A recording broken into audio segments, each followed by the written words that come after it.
JD Vance and his connections to the intel community through Peter Thiel, his master or his sensei.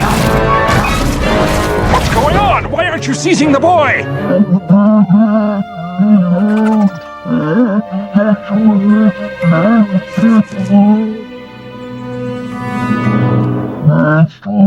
Who he has, his whole fucking political career to be thankful for. Alright, my dudes, so today we're going to talk about the totally moral, ethical, wholesome, and, privacy respecting US intel community.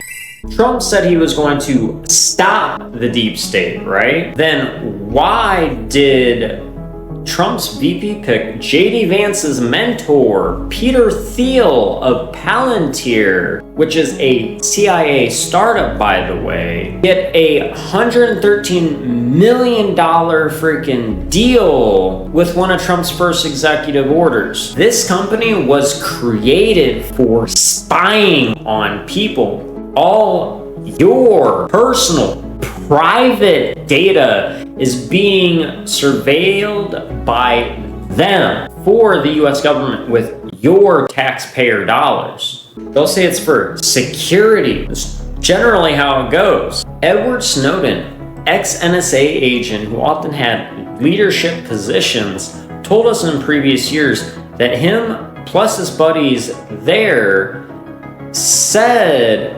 that they, with companies like Palantir, had prior knowledge / tabs on people that were responsible for events like the Boston Marathon bombing. Yet they didn't do anything to prevent this, despite the fact that they very arguably could have with all this data, which is a violation of your Fourth Amendment right because it's all done without a search warrant. Unwarranted searches and seizures of your data. This is why people voted for him. They voted for him because they thought that he would put an end to the deep state. He would put an end to the central government, the idea of central government that was going to be gathering data on all of us, creating database, monitoring us, big brothering us, finding out which vaccines did you take, where are you going, what kind of ideas do you have, should we be shutting down your bank accounts? I thought we were going to be against all of that, and that is why Donald Trump was put into office. But it turns out, no. He's doing the exact opposite. He's actually doing,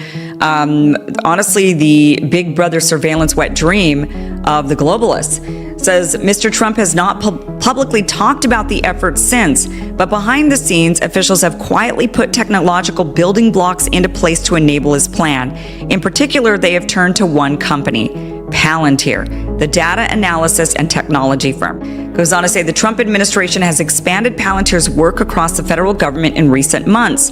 The company has received more than $113 million in federal government spending since Mr. Trump took office, according to public records, including additional funds from existing contracts as well as new contracts with the Department of Homeland Security and the Pentagon. And who's his VP?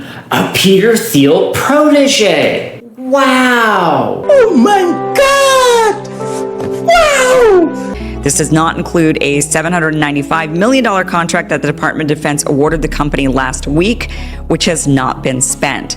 Representatives of Palantir are also speaking to at least two other agencies, the Social Security Administration and the Internal Revenue Service, about buying its technology, according to 6 government officials and Palantir employees with knowledge of the discussions. Palantir used to be under the name TIA before Congress shut down all of its pre-crime bullshit. Kind of like what they had in Futurama.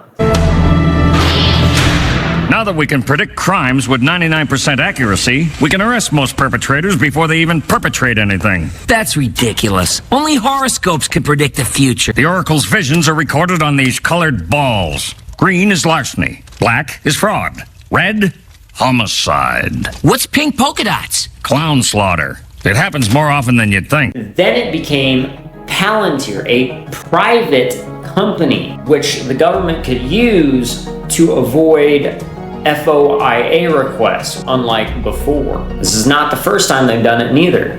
Palantir is a Silicon Valley company, and look at how many of those aren't corrupt companies at all, especially Amazon and Sellout Book with Mark Zuckerberg. they want to make one massive data system of all Americans. This would make it extremely easy to enable a social credit score system and a mass surveillance state, or, you know, a technocratic authoritarian regime. Now, just from a security standpoint on neutral ground in general, a database like that is a huge, immense security risk. That would make it ungodly fucking easy for hackers slash terrorists that they purport to be protecting us from all the time to sit there and go in and hack the network and get any information they want on any of us lickety fucking split, making it very ineffective to protect Americans slash their data like they say so much.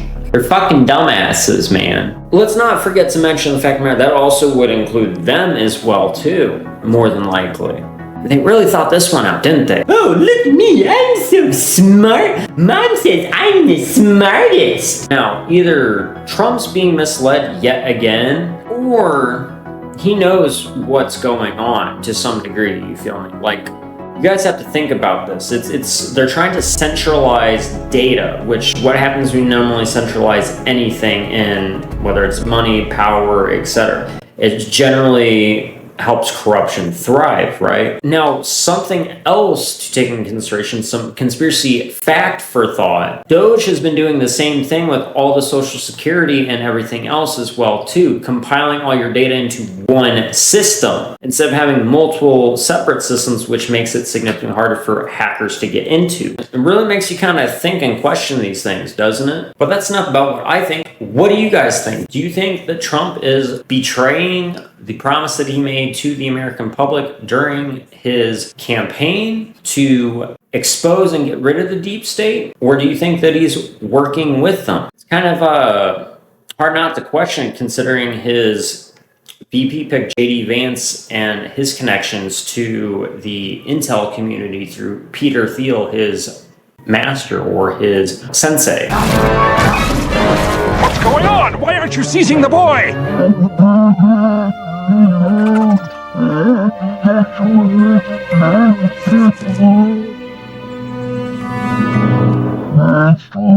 Who has, you know, his whole fucking political career to be thankful for, because he majorly funded it and is the biggest reason why he got to where he is. Let us know inside the comment section down below what you guys think about this stuff though. I would love to hear it. Now, if you guys did make it to this point in the video, go and leave the phrase "fuck Palantir" in the comment section down below to let me know that made it to the end and that you guys are part of the 1,000,000% trap. That's gonna be it for today, my dudes. If you guys did enjoy, as usual, please don't forget to hit that like button, destroy the shit out, subscribe button if you're on CensorTube, or give us a follow on Rumble. Also, if you guys would like a more interactive experience with us, come join us live every Wednesday and Friday from 8:30 to 10:30 p.m. U.S. Central Time, where we tell you guys all about the conspiracy facts and also play a variety of games afterwards, such as Pokemon Unite, Fortnite, Marvel Rivals, etc. Whatever really floats the mood. Either way though, my dudes, I appreciate you guys very much for being here. Thank you, much love, and until next time, please don't forget to live long and prosper, take care and peace, keep it 1,000,000% real, and as always, fuck the system. I'll see you guys on the flip side. Z-Trim. My people of this country, and we're under attack. They banning us, they cancel us for speaking the facts. If you man enough, come stand with us, take USA back. And every time we pull up, all you're gonna see is American.